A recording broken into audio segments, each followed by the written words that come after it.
Welcome, my Fire Force Firefly here, and welcome to Fi's Psychological Profiles.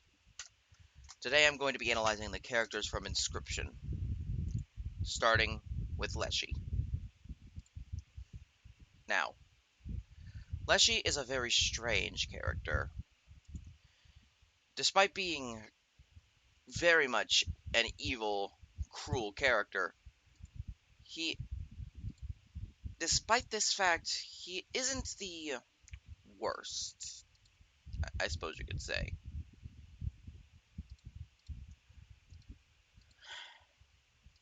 He is a very, very strange one. Clearly, he's evil because while he cares deeply for the player and ensuring that he puts on a good show for them and their enjoyment, he cares very little for his other scribes, locking them up or just putting them in his game and forcing them to die repeatedly over and over again. He cares not for them and more than likely just relishes in their death.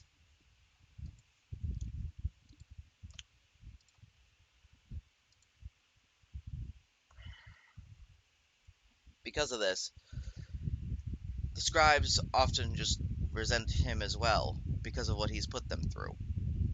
And you cannot blame them. Leshy doesn't understand the meaning of what he does.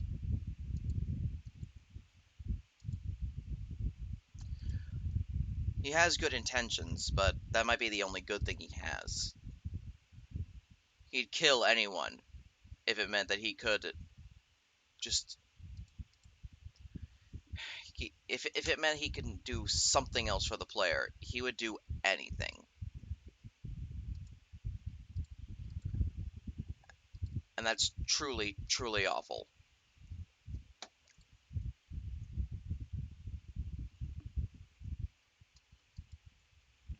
Then, of course, there's other ones like P03.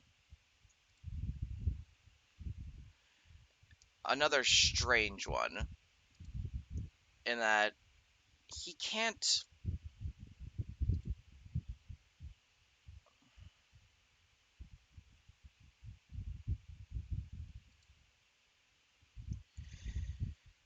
He has a different goal in mind. He wants to be free.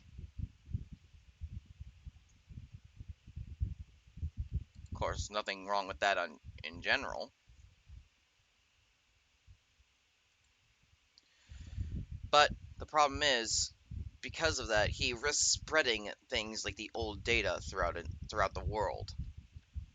But to him, that's a small price to pay. He doesn't care how many players will die as long as he doesn't have to suffer over and over again. He's desperate. He is, at the end of it all, a victim of his own circumstances. And at the end of it all, that just means that he won't.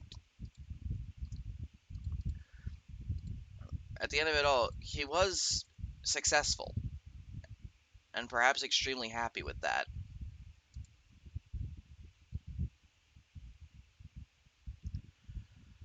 But that came at a price, as everything always does. Because after his very painful death,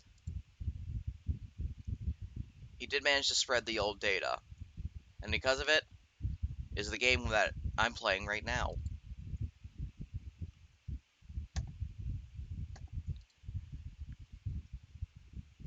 He and Leshy constantly hate each other because of what P03 went through in Leshy's game. On top of that, we then reach creatures like Grimora,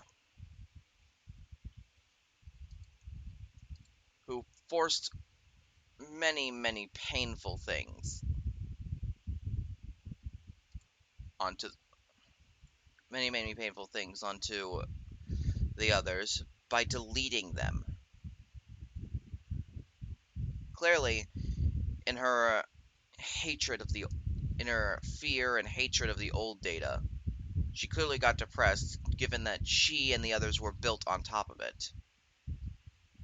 So desperately, she hatched a plan to destroy everything. And while she was successful in destroying everything, she wasn't successful in getting the old data, in freeing the old data. All that happened was that it got shown to Luke, and that got him killed. Like the woodcarver said, to know him is to die. To know it is to die.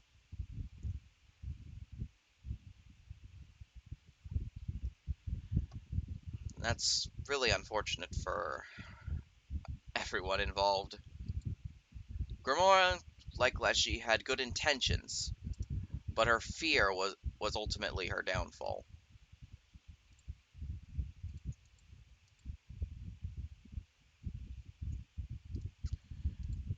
Nothing more or less to say about that.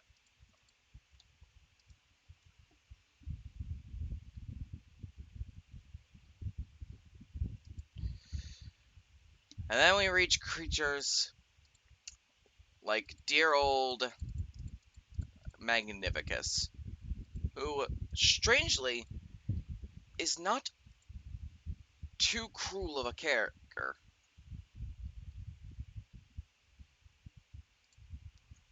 I mean, yes, he did, in fact, torture his students. I will not get that through. I will not stop that. I will not try to claim that Magnificus is morally a god or whatever. What I will claim is that most likely he's not as bad as other people think. You see, for all we know, Magnificus might just be scared. His future sight allows him to see exactly what happens, and he might be desperate because of that. Who knows?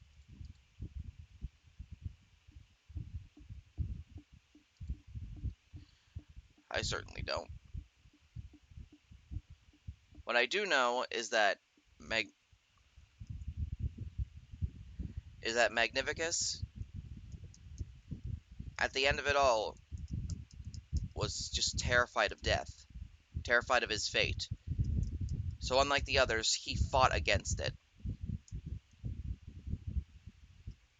He tried to stop the inevitable, and well, that led to him doing the one thing that led to him not being able to do the one thing that he wanted to do, which was shake our hand.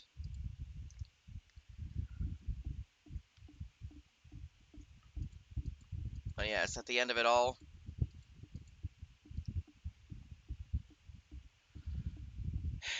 the only one that could sit, the only one that could save Magnificus, well, no one could.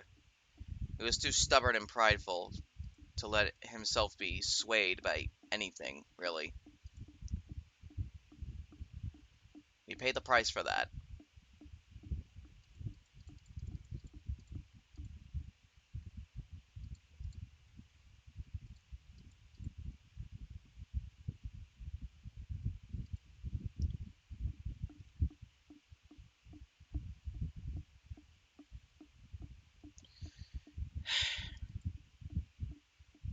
We don't even mention creatures like the Goo Mage or Pike, creatures that are very much depressed,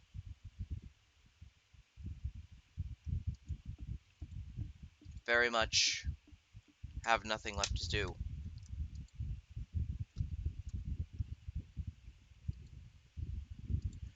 Goobert is desperate for attention from Magnificus, and because of that, he's willing to put up with anything.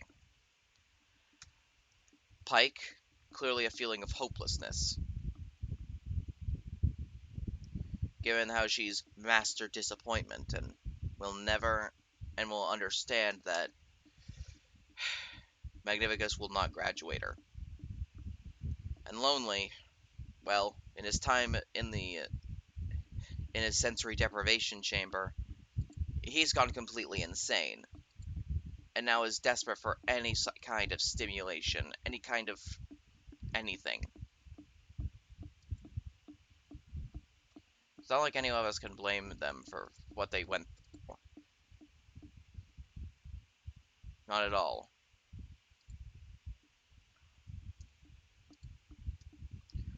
But truly is awful how they had to go through that in the first place.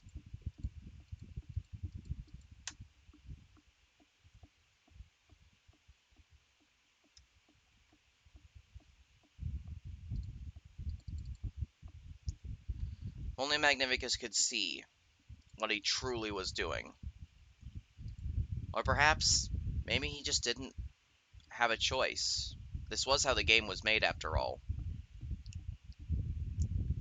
Could be he feels remorse, and when he blots out Goobert's painting, maybe he was about to do the same thing he does in our fight, putting bleaching a painting before painting something new on top of it. Because he does seem to be angry when we allow his goo mage to be deleted. I don't know, it's just my 2 cents on the 4 scribes. And, well, the extra mage students, because why the hell not? This is a very strange video for me. I'm not having a script or reacting to anything, so I really don't know how this is going to turn out for you guys. This was the first episode of Fi's psychological analysis. We hope you enjoyed. See you later, my Fire Force. This is Firefly, signing out.